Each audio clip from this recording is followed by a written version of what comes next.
আসসালামু আলাইকুম। আজকে বিশেষ স্বাগত জানাচ্ছি আমি উম্মে সুরাইয়া। ইরানে খুব শীঘ্রই যেকোনো সময় বড় ধরনের হামলা চালাবে যুক্তরাষ্ট্র। মার্কিন সংবাদ মাধ্যম জানিয়েছে মধ্যপ্রাচ্যে পরিস্থিতি এতটাই উত্তেজনাপূর্ণ যে যুক্তরাষ্ট্র এখন বড় যুদ্ধের দ্বারপ্রান্তে দাঁড়িয়েছে। সংবাদ মাধ্যমের তথ্য অনুযায়ী এবার হামলা হবে ব্যাপক ও বিস্তৃত, যা কয়েক সপ্তাহ পর্যন্ত চলতে পারে।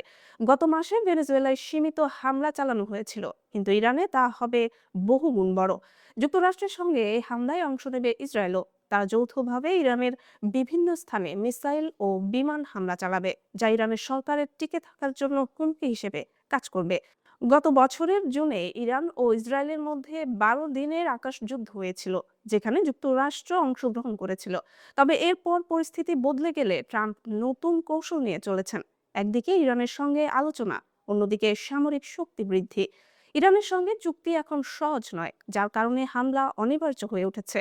সম্প্রতি সুইজারল্যান্ডের জেনেভায় ইরানের পররাষ্ট্রমন্ত্রী আব্বাস আরাকচি ট্রাম্পের বিশেষ দূত স্টিভ উইটকফ ও জেড ক্রুসনারের সঙ্গে 3 ঘন্টা আলোচনা করেছেন। সেখানে ইরান বেশিরভাগ মার্কিন দাবিকে অগ্রহণযোগ্য ঘোষণা করেছে। ইসরায়েলও ইরানে হামলার প্রস্তুতি নিয়ে যুক্তরাষ্ট্রকে চাপ দিচ্ছে। লক্ষ্য ইরানের বর্তমান সরকারের পতন এবং দেশের পরমাণু ও ক্ষেপণাস্ত্র ক্ষমতা ধ্বংস করা। দুই ইসরায়েলি কর্মকর্তার মতে হামলা আগামী কয়েকদিনের মধ্যে শুরু হতে পারে। এক মার্কিন উপদেষ্টার দাবি, এই মুহূর্তে ইরানে বিমান হামলার সম্ভাবনা 90%। 2003 সালে ইরাক আক্রমণের পর মধ্যপ্রাচ্যে মার্কিন বিমান শক্তির সবচেয়ে বড় সমাবেশ ঘটেছে বলে এক প্রতিবেদনে জানিয়েছে যুক্তরাষ্ট্রের প্রভাবশালী দৈনিক পত্রিকা ওয়াল স্ট্রিট জার্নাল। মার্কিন নৌবাহিনীর প্রকাশিত সাম্প্রতিক ছবিতে ভারত মহাসাগরে অবস্থানরত বিমানবাহী রণতরী ইউএসএস আব্রাহাম লিঙ্কনের ডেকে ব্যাপক যুদ্ধ প্রস্তুতির চিত্র ফুটে উঠেছে। সেখানে সারিবদ্ধভাবে রাখা যুদ্ধবিমান, হেলিকপ্টার ও বিভিন্ন সহায়ক উড়োজাহাজ এই প্রস্তুতির বিষয়টি স্পষ্ট করে। 2 দশকেরও বেশি আগে শক অ্যান্ড এও নামে পরিচিত ব্যাপক ও বিধ্বংসী বোমা বর্ষণের মাধ্যমে ইরান যুদ্ধ শুরু করেছিল যুক্তরাষ্ট্র।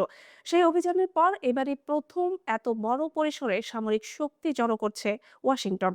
প্রতিরক্ষা বিশ্লেষকদের মতে বর্তমান প্রস্তুতি শুধু শক্তি প্রদর্শন নয়, বরং প্রয়োজন হলে দীর্ঘমেয়াদী ও সমন্বিত সামরিক অভিযান চালানোর সক্ষমতা নিশ্চিত করার অংশ।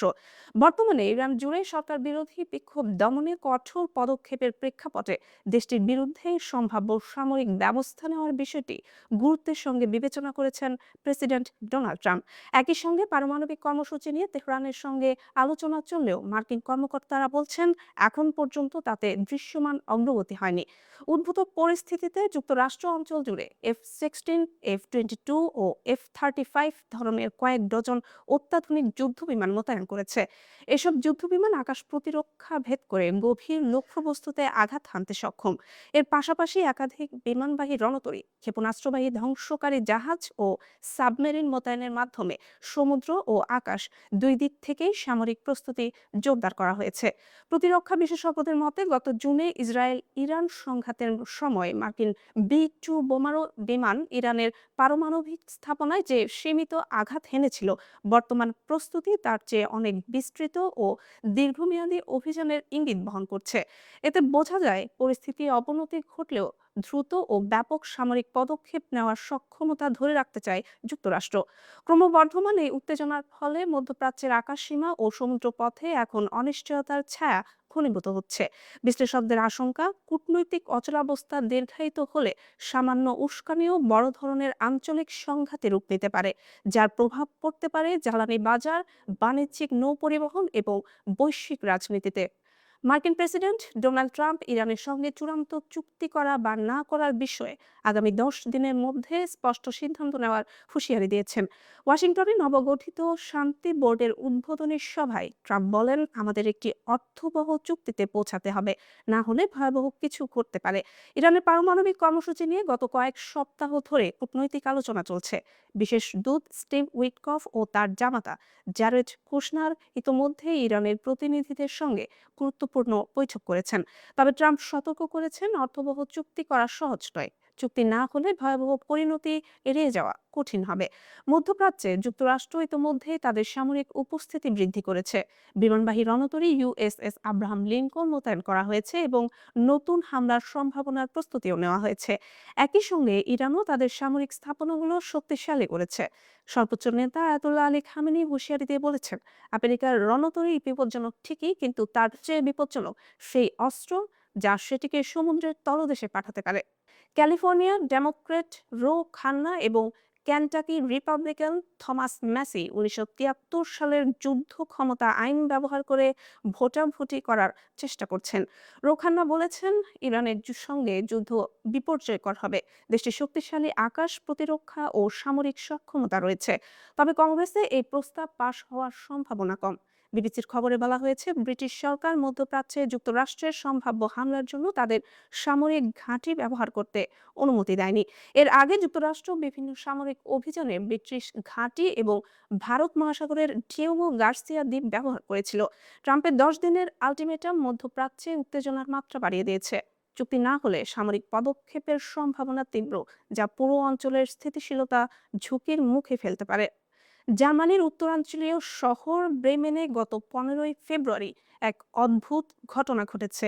একটি আহত সামুদ্রিক পাখি নিজেই সাহায্য চাইতে হাসপাতালের জরুরি বিভাগের দরজায় নক করেছে। মার্কিন গণমাধ্যম এপি নিউজের এক প্রতিবেদনে এই তথ্য প্রকাশ করা হয়েছে। ক্লিনিকাম লিংকস ডের ওয়েসার হাসপাতালে এক কালো কৌরমোরান নামের জলচর পাখি বারবার কাচের দরজায় ঠক ঠক করে জরুরি বিভাগের কর্মীদের দৃষ্টি আকর্ষণ করে। পাখিটিকে দেখে তারা বুঝতে পারেন তার ঠোঁটে 3টি কাঁটাযুক্ত বড়শি আটকে গেছে। চিকিৎসকরা পাখিটিকে ধরে সাহায্য করার চেষ্টা করলেও ব্যর্থ হওয়ায় ব্রেমেন দমকল বিভাগে ফোন করা হয়। দমকল কর্মী এবং হাসপাতালের স্টাফরা মিলিয়ে সাবধানে হুকটি তুলে দেন এবং পাখিটির ক্ষত সারিয়ে তোলেন। পরে তাকে হাসপাতালের পার্কে ছেড়ে দেওয়া হয়। দমকল বিভাগের বিবৃতিতে বলা হয়, সাধারণ মানুষের কাছে এই পাখি যায় না। এটি তখনই মানুষের কাছে আসে যখন চরম বিপদে পড়ে এবং নিজের ভয় কমানোর চেষ্টা করে। কৌরমোরান একটি বড় সামুদ্রিক পাখি, যার লম্বা ঘাড় ও ধারালো ঠোঁট থাকে। হুক আটকে থাকলে এই পাখির জন্য খাবার খাওয়া এবং বাঁচা কঠিন হয়ে যায়। আজকের বিশ্ব এখানেই শেষ করছি। আপডেট সংবাদ পেতে সাবস্ক্রাইব করুন মিডিয়া আউটলুক।